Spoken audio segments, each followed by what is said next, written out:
same thing over and over again.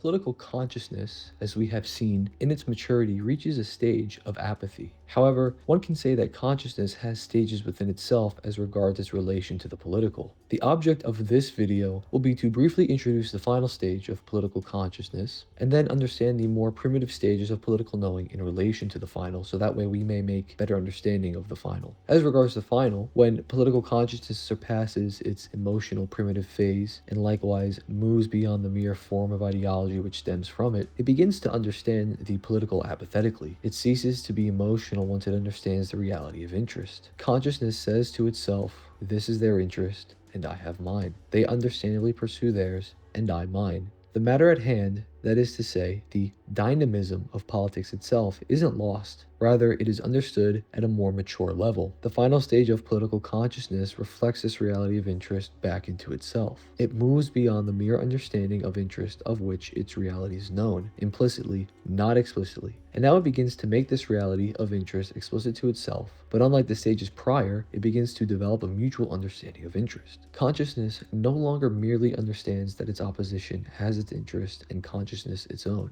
It now understands that both are expected to pursue their own and in some sense cannot be faulted. However, consciousness in its final stage doesn't seek to become divorced from the political altogether. Instead, it understands its essence as political consciousness is to pursue its interest, but now with the knowledge of the whole of the political. It knows that the political is the movement of interest in all senses, and it knows that it is nested within this movement and must pursue its own with its understanding and newfound knowledge that its opposition shall and must do the same for itself. Here I shall demonstrate the stages.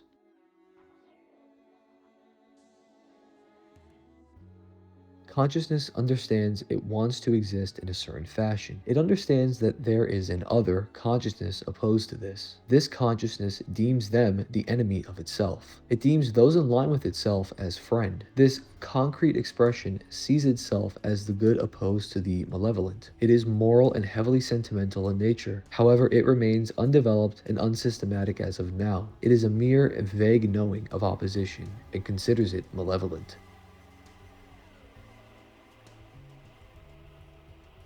In the second movement of political consciousness, where consciousness begins to understand interests are present and define the political, consciousness still sees itself as having, quote, right, or being the one and true interest, the only permissible interest. It sees its opposing interest as an interest. It understands that this is, quote, the way politics is. But nonetheless, it insists that its opposing interest is invalid, unnecessary. This is seen concretely in ideology itself. The anti-fascist and the anti-communist understand their opposition wants a unique form of living, but it cannot accept this interest as permissible, as interest. It sees the opposition as evil nonetheless, and it also systematically defines itself in a concrete framework of ideology. It contrasts its benevolence with its concrete ideas surrounding organization of the state and society, with the malevolence of its opposition's vision for the same thing.